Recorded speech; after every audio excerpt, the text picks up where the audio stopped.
Tres quarts passats, ben picats. 3:15 del matí, som a Radio Arenys. Hi ha una entitat que vam conèixer gràcies a aquest procés d'autoinculpació que va impulsar l'ANC, l'Assemblea Nacional Catalana, i que va visualitzar doncs, això, diferents grups que estaven constituïts, però que alguns d'ells s'havien manifestat en petit comitè, per entendre'ns. Almenys això és el que ens va semblar després de conèixer, per exemple, l'existència de l'entitat Joves de la Terra, una entitat amb delegació aquí al Maresme i al Maresme, i que, repeteixo, vam conèixer i vam visualitzar en el procés d'autoinculpacions. Volem saber qui són, què fan, per conèixer una miqueta doncs, aquestes entitats que tenim al nostre entorn.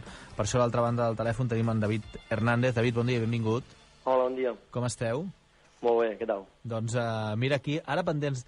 Vivim tot el dia fixant-nos en els diaris a la darrera hora, aviam si hi ha alguna abans en el procés de convocar eleccions. Vull dir que ara ens trobem amb aquesta història. Suposo que vosaltres també, no?, pendents del que es pugui decidir, o no?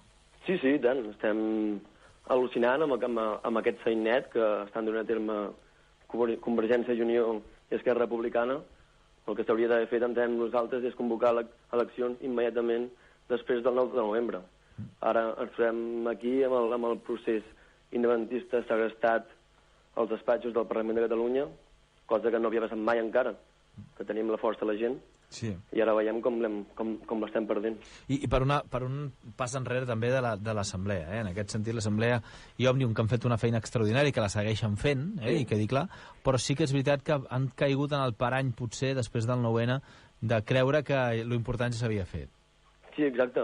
Creiem que l'Assemblea sí que ara sembla que ha reaccionat, no?, fent aquestes propostes que es presentarien a les eleccions com a mesura de pressió perquè convoquin ja les eleccions. Ara em sembla que començarà una mobilització, no?, per pressionar, però sí que han tardat molt en dir coses, i ja s'ha vist que si la gent surt al carrer passen coses.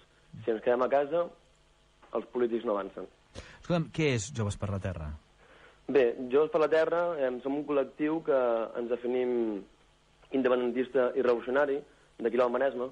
Vam néixer el 21 de desembre del 2014 i neix a partir de la reflexió d'uns quants joves d'aquí de l'Alt Maresme. Som joves de Sant Pol, d'Arenys de Mar, de Calella, de Malgrat, de Caldetes, de Sant Cebrià. Vestim bastantes poblacions. I, bueno, la nostra tasca creiem que és la d'aglutinar a tot el jovent de l'Alt Maresme per dotar-lo d'eines i donar resposta a les problemàtiques que ens afecten, tant com a joves, com a catalans, com a dones, com a estudiants i com a treballadors.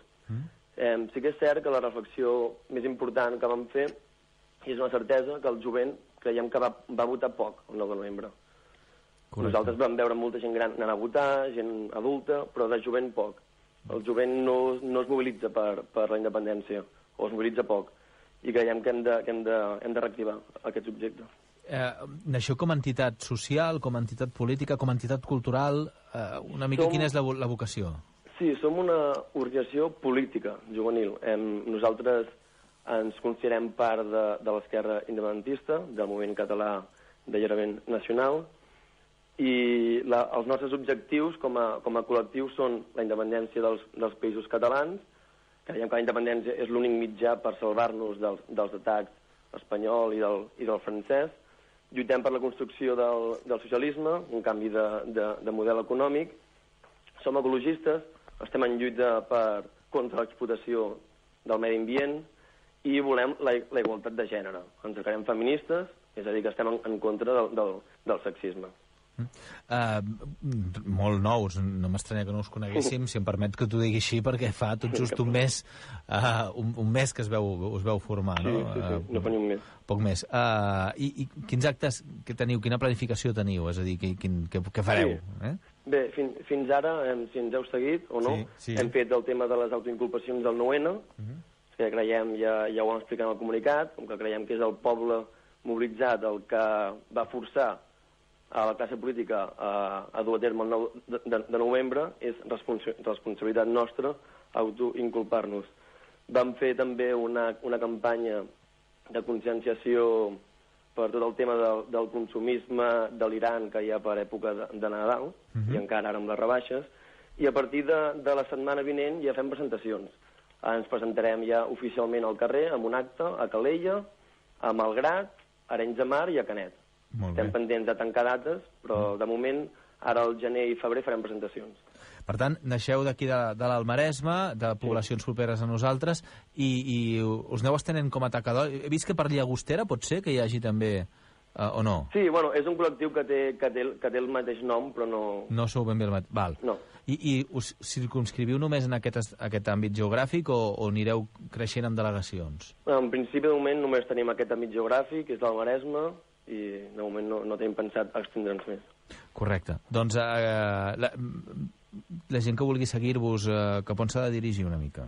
Sí, mira, tenim una pàgina de Facebook que es diu Joves per la Terra _Alt Maresme. Tenim el compte de Twitter, que és @jovesalmaresme, i la pàgina web, que és jovesalmaresme.wordpress.com. Doncs aquests són els llocs on trobareu una miqueta les seves propostes, els projectes, les dates, les presentacions, una mica... Home, heu nascut en un molt bon moment, ara hi ha un bullici important, sí. on cal que tothom s'arremangui, no? Exacte, és que pensem que o és ara o mai, és que ho tenim més a prop que mai, i si el jovent no es mobilitza, doncs malament anem. Llavors, bueno, creiem que el nostre naixement pot ajudar amb la tasca de conscienciació nacional, social i de gènere, perquè no només naixem pel tema de la independència, sinó també pel tot el tema d'evolució social, de retallades, privatitzacions... Totes aquestes coses, no? Sí. Allò, com es diu, la marea groga, no?, de l'ensenyament una mica, sí. El deteriorament dels serveis sanitaris, totes aquestes qüestions. Sí, i tant, i més com a jovent també, volem enfocar totes aquestes problemàtiques en òptica juvenil, perquè ja sabem que el jovent estem a nivell de països catalans a més d'un 50% d'atur, cada vegada més ens costa més estudiar per les taxes que hem de pagar, el preu del transport públic no para de pujar també, en aquest sentit, doncs... Doncs, escolta'm, una plataforma més perquè la gent jove s'involucri en el món, en la política, faci sentir la seva veu i d'alguna manera doncs, dinamitzi aquest país que prou ho necessita. Certament és així. Quants sou en total? Som a prop d'una vintena. Bé, inicialment bé, per anar fent bé. Sí. Quan vam néixer érem una desena i ara som una vintena, ja quasi. I us moveu assembleàriament, vull pensar, no? Sí, fem assemblea setmanalment i és això, som una organització assembleària. Doncs, escolta'm, David, ja ho sabeu, aquest també és el vostre altaveu, per tant, utilitzeu-nos pel que necessiteu per comunicar amb la vostra gent. Benvinguts i que vagi molt bé, molta sort. Molt bé, adéu-siau. Cuida't, a reveure, molt bon dia. Doncs en David Hernández, que és membre dels Joves per la Terra, una entitat nascuda aquí a l'Almaresme, i que doncs, tot just amb un mes de vida, no hi arriba, doncs 3 setmanes, doncs està intentant trobar enllaços, trobar unions entre joves i política, que sembla que es van trencar des de fa molt temps i que ara comencen a sorgir algunes iniciatives com aquesta per fer que aquests llaços...